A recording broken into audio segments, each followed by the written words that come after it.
مسلک اعلی حضرت پہ قائم رہو، زندگی دی گئی ہے۔ اب سوال کریں بھائی جلدی سے، جی سوال سنیں بڑی توجہ سے سنیں۔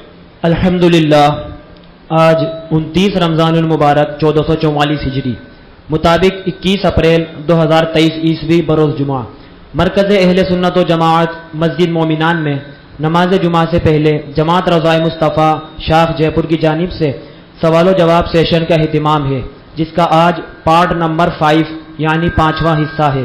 اس میں واٹس ایپ کے ذریعے موصول ہونے والے سوالوں کے جوابات خلیفہ حضور تاج الشریعہ حضرت علامہ مولانا مفتی عبدالستار صاحب قادری رضوی مفتی اعظم جے پور عطا فرمائیں گے۔ آپ حضرات سے پرخلوص گزارش کی جاتی ہے کہ آپ پوری توجہ کے ساتھ سوال و جواب سماعت فرمائیں۔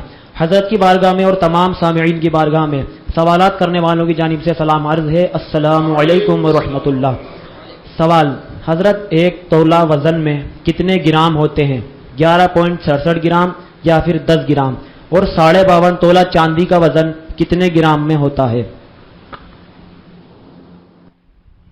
جہاں تک ایک تولے سے متعلق یعنی سونے کا ایک تولہ جو سونا ہوتا ہے اس کے متعلق جو مجھ سے سوال کیا گیا ہے اس کی بات ہے تو اچھی طرح سے توجہ فرمائیں کہ ایک تولہ میں 11 گرام 664 ملی گرام سونا ہوتا ہے۔ کتنا؟ 11 گرام 664 ملی گرام، یعنی پورے 12 گرام میں سے 336 ملی گرام گھٹا لیں آپ۔ 336 ملی گرام، پورے 12 گرام میں سے 336 ملی گرام ہٹا لیں تو کتنے ملی گرام ہو جائے گا؟ ہے نا 664 ملی گرام۔ تو 11 گرام 664 ملی گرام، ایک گرام میں 1000 ملی گرام ہوتا ہے۔ ایک گرام کتنا ہوتا ہے؟ 1000 ملی گرام ہوتا ہے، یا یوں کہیے 1000 ملی گرام کا 1 گرام ہوتا ہے۔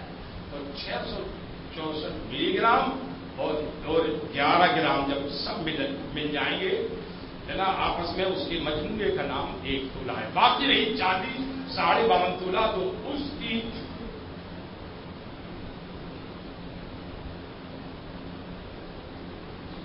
بات میں آپ حضرات کے سامنے یہ عرض کر دوں کہ 600 گرام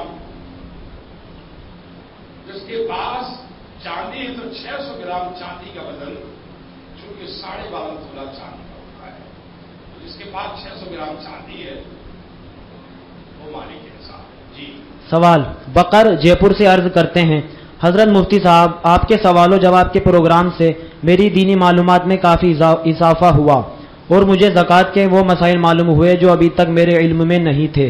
ان مسائل کو سیکھنے کے بعد اس سال مجھے زکوٰۃ صحیح طور پر ادا کرنے میں مدد ملی۔ اللہ پاک آپ کو اس کا بہتر صلہ عطا فرمائے۔ حضرت میرا سوال یہ ہے کہ کیا ہم اپنے مرحومین یا پیر صاحب یا کسی بزرگ کے نام سے صدقہ فطر دے سکتے ہیں یا نہیں؟ زندوں پر ہے صدقہ فطر کے واجب کی پر ہے، زندوں پر نفلی صدقہ دیتے رہے جو ہے نا جو مر چکے۔ ہاں البتہ کسی شخص کا انتقال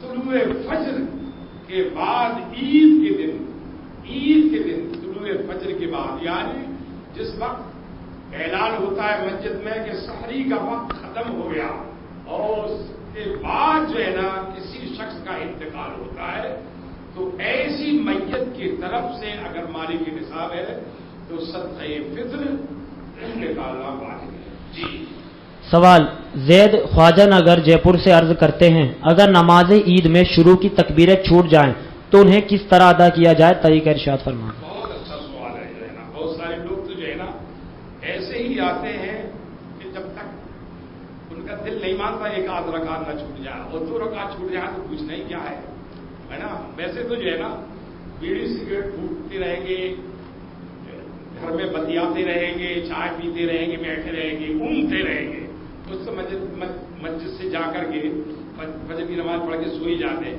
اور کچھ تو ایسے ہیں کہ رات ہی سے سو جاتے ہیں، ہے نا، کہ فجر میں آنے کا ان کو موقع ہی نہیں ملتا ہے.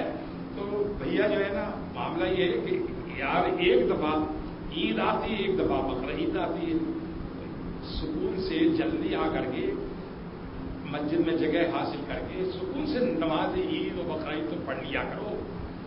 رہی بات جو ہے نا تکبیرات کی چھوٹنے کی، تو امام نے اگرچہ قرأت کر دی ہے، امام پڑھ رہا ہے الحمدللہ رب العالمین، یا سورت پڑھ رہا ہے الحمد شریف کے بعد سورت ملا دی یا آیتیں پڑھ رہا ہے، اس وقت جو ہے نا جلدی سے تکبیر تحریمہ کہہ کر کے 3 دفعہ کہے اللہ اکبر، نیچے لے جا کر ہاتھ چھوڑ دے، پھر کہے اللہ اکبر، نیچے لے جا کر کے ہاتھ چھوڑ دے، پھر کہے اللہ اکبر، پھر ہاتھ باندھ دے.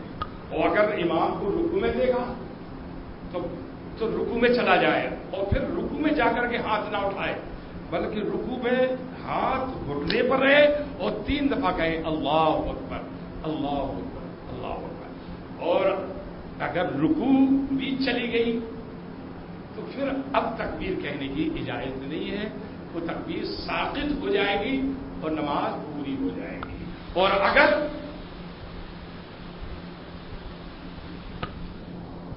دو رکعتیں چھوٹ گئی ہیں آپ کی، دونوں رکعتیں، یہ بھی سن لو بھائی، ابھی تو ایک رکعت ہی بتائے گا.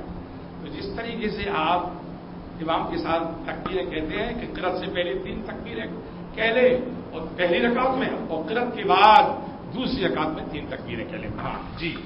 زید رضوی، جے پور. نوری محفل بنام رمضان شریف کے تعلق سے سوال و جواب سیشن من جانب جماعت رضوائے مصطفیٰ شاہ جے پور سے عرض کرتے ہیں کہ میں صاحب نصاب ہوں اور رمضان شریف میں زکوٰۃ ادا کر دیتا ہوں. اس سال میرے رمضان شریف سے پہلے ایک زمین کا سودا کیا جس کے ایگریمنٹ میں نے کچھ رقم ادا کر دی اور اب باقی بچی ہوئی رقم مجھے 3 مہینے میں ادا کرنی ہے. تو حضرت جو رقم مجھے ادا کرنی ہے کیا وہ مجھ پر قرضہ کہلائے گی، اور کیا وہ رقم مجھے اپنی زکوٰۃ کے حساب میں سے کم کرنی ہوگی؟ مجھے کس طرح اپنی زکوٰۃ کا حساب لگانا ہوگا؟ رہنمائی فرمائیں.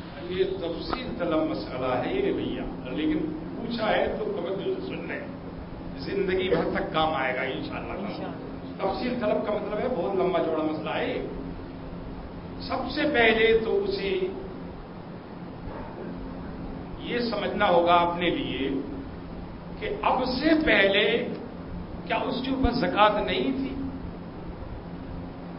اور زکوٰۃ کس مہینے میں فرض ہوئی ہے. یہ رمضان مبارک کے مہینے کو زکوٰۃ کے لیے مقرر کر لینا سخت کبیرہ گناہ ہے، یاد رکھو، سخت کبیرہ گناہ ہے. اگر کسی پر زکوٰۃ محرم میں فرض ہوئی تو رمضان تک انتظار کرے گا، یہ گناہ نہیں ہے، توبہ کرے جو ہے نا اس پر توبہ فرض ہے. رہی بات یہ کہ اگر وہ مالک نصاب پہلے سے ہے تو زمین خریدنے کا اس کی زکوٰۃ پر کچھ بھی اثر نہیں پڑے گا. اگر زکوٰۃ فرض ہو چکی تھی، یعنی وہ جو نیا سال ہے زکوٰۃ کا وہ آ چکا تھا، اور اس زکوٰۃ کے جو ادا کرنا تھی اس سے پہلے اس نے ایڈوانس کچھ تو پیسہ دے دیا اور ابھی کچھ دینا ہے، تو اس ایسے جو ہے نا قرض دار ہونے کی وجہ سے اس کی زکوٰۃ پر کوئی بھی اثر نہیں پڑے گا. بہر صورت جو ایڈوانس دیا ہے اس کی بھی زکوٰۃ دینا پڑے گی، اور جو روپیہ رکھا ہے دینے کے لیے اس کی بھی زکوٰۃ دینا پڑے گی، ہے نا. کیونکہ وہ جو ہے نا مالک نصاب تھا اور پورا سال بھی ہو چکا تھا، اور اب زمین خرید رہا ہے. تو زمین خرید رہا ہے تو زکوٰۃ تو پہلے ہی فرض ہو چکی تھی، بعد میں زمین خرید رہا ہے. ہاں زکوٰۃ فرض نہیں ہوئی تھی کہ زمین خرید لی، وہ ایک الگ مسئلہ ہے، لیکن زکوٰۃ فرض ہو گئی. مثلا رمضان کی پہلی تاریخ کو زکوٰۃ فرض ہو گئی تھی اور وہ آج 29 تاریخ ہے، آج زمین خرید رہا ہے، تو بھائی پوری رقم کیوں نہ لگ جائے اور کچھ نہ بچے اس کے پاس، تب بھی زکوٰۃ نکالنا پڑے گی، اس لیے کہ 1 تاریخ کو ہی اس پر زکوٰۃ فرض ہو گئی تھی، اس نے کیوں نہیں نکالی. اب دوسری بات سن لیجیے اور سن لیجیے، ابھی چھٹکارا نہیں مل سکتا ہے آپ سے. جو بات زمین خرید لی، مزہ آ گیا. بات اب زمین دیکھی جائے گی کہ زمین کاہے کے لیے خریدی بھیا، رہائش کے لیے خریدی ہے، بال بچوں کے لیے خریدی ہے، یا اس لیے خریدی کہ اچھا بھاؤ مل جائے گا تو بیچ ڈالیں. تو یہ تو بزنس والی زمین ہو گئی. ہر سال اس زمین